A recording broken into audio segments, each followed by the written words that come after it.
जय हिंद दोस्तों। और कैसे हैं, क्या हालचाल है। आज के इस वीडियो में बात करेंगे दोस्तों, 8वें वेतन आयोग में एक बहुत बड़ी अपडेट निकल के आ रही है और अपडेट को देखेंगे और वीडियो में देखेंगे कि 8वें वेतन आयोग में फिटमेंट फैक्टर 2 से ऊपर कैसे होने वाला है। सब कुछ रिपोर्ट में देखने वाले हैं। फैमिली यूनिट पर चर्चा करेंगे और वीडियो में सारी चीज डिटेल में देखेंगे। बस छोटी सी रिक्वेस्ट है दोस्तों, अगर आप चैनल पे नए हैं तो चैनल को प्लीज सब्सक्राइब कर लीजिए, वीडियो को लाइक और शेयर जरूर कर दीजिए। अब बात करते हैं यहाँ पर आठवें वेतन आयोग में आज की रिपोर्ट क्या है। तो 8वें वेतन आयोग में 4.2 यूनिट मॉडल यहाँ पर लागू होगा, ऐसा न्यूज में निकल के आ रहा है। अगर ये ऐसा लागू होता है तो हमारे सरकारी कर्मचारियों को काफी फायदा होगा। वैसे आपने देखा होगा कि गोपाल मिश्रा जी ने मांग भी किया है कि जो हमारा फैमिली यूनिट है वो 3.6 होना चाहिए कम से कम। तो फैमिली यूनिट पर वीडियो होने वाला है। फैमिली यूनिट में कर्मचारियों की बढ़ेगी सैलरी और भत्ते। 8 CPC का ये बिग अपडेट है, काफी इंपॉर्टेंट वीडियो है। आइए इसको देखते हैं यहाँ पर खबर क्या है। तो खबर में देख पा रहे हैं कि 8वें वेतन आयोग में 4.2 यूनिट मॉडल से बढ़ेगी सैलरी। अब ये 4.2 मॉडल यूनिट क्या है, इस पर चर्चा करते हैं और खबर को देखते हैं क्या है अपडेट। तो यहाँ पर अपडेट में आप देख पा रहे हैं कि 8वें वेतन आयोग में जो अपडेट है, तो भाई यहाँ पर 8वें वेतन आयोग में 8वें वेतन आयोग के गठन के बाद अब सरकारी कर्मचारी यहाँ पर आयोग की रिपोर्ट का इंतजार कर रहे हैं। आयोग को अपनी रिपोर्ट 18 महीने के भीतर यहाँ पर देना है। इस बीच केंद्रीय कर्मचारियों ने अपनी कई मांगे सरकार के सामने रखी है। इसी क्रम में केंद्रीय कर्मचारियों का प्रतिनिधित्व करने वाली संस्था national council joint consultative machinery यानी कि NCJCM के ने केंद्र सरकार को एक अहम सुझाव भेजा है कि NCJCM को कहना है कि 8वें वेतन आयोग में न्यूनतम वेतन को निर्धारण की 5 सदस्यीय जो परिवार के मॉडल पर कार्य किया जाना है। इसमें बुजुर्ग माता पिता को भी शामिल किया जाए। बिल्कुल सही बात है, बुजुर्ग माता पिता को शामिल करना चाहिए। महंगाई काफी ज्यादा है, हमारे सरकारी कर्मचारियों की सैलरी में ज्यादा इजाफा होना चाहिए। वर्तमान में चल रहे मॉडल में सिर्फ 3 सदस्यों यानी पति पत्नी और 2 बच्चों को शामिल किया जाता है और फिर गणना की जाती है। तो यार माता पिता को बिल्कुल यहाँ पर शामिल करना चाहिए, क्योंकि माता पिता वृद्ध हो चुके हैं और उनका जो सहारा है, उनका जो जो भी खर्चा है वो बच्चे ही निभाते हैं। तो यहाँ पर माता पिता को भी यूनिट में शामिल करना जरूरी है।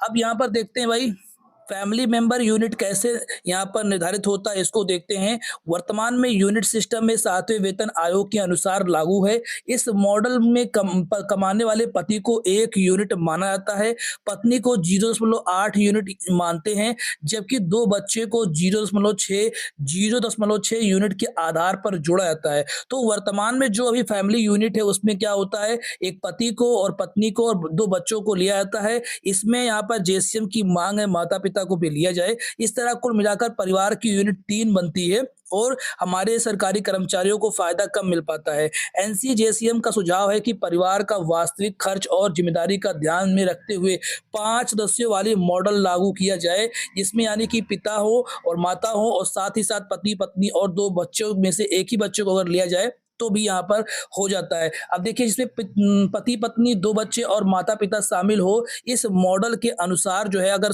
यहाँ पर सदस्यों का निर्धारण होता है तो फिर यहाँ पर फैमिली जो मॉडल है इसमें काफी अच्छा बदलाव आएगा और ये 3 से बढ़कर 4 या 5 हो सकता है।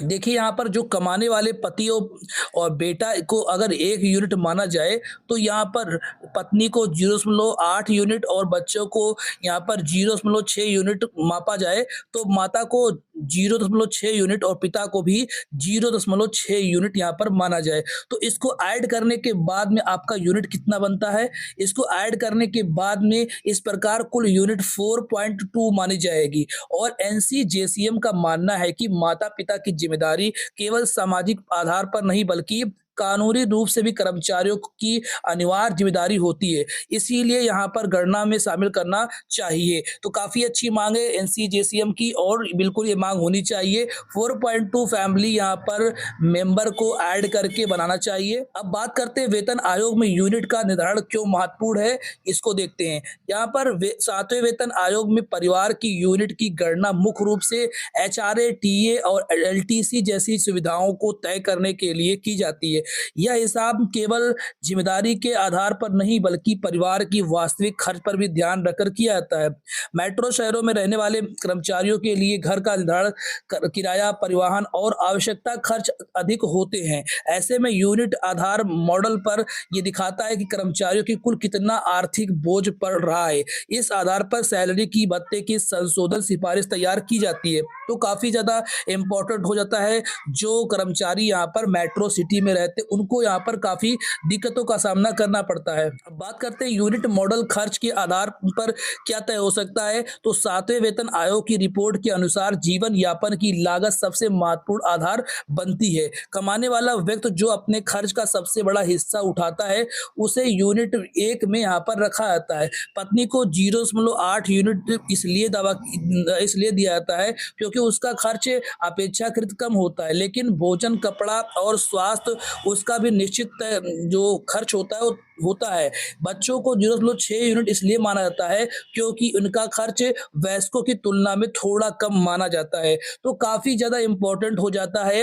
इन सब चीज़ों को भी यहाँ पर लागू करना चाहिए। पूरा model national sample survey office NSSO के कंजम्पशन और एक्सपेंडिचर सर्वे पर आधारित है। इसमें परिवार के वास्तविक खर्च को केंद्र में रखा गया है।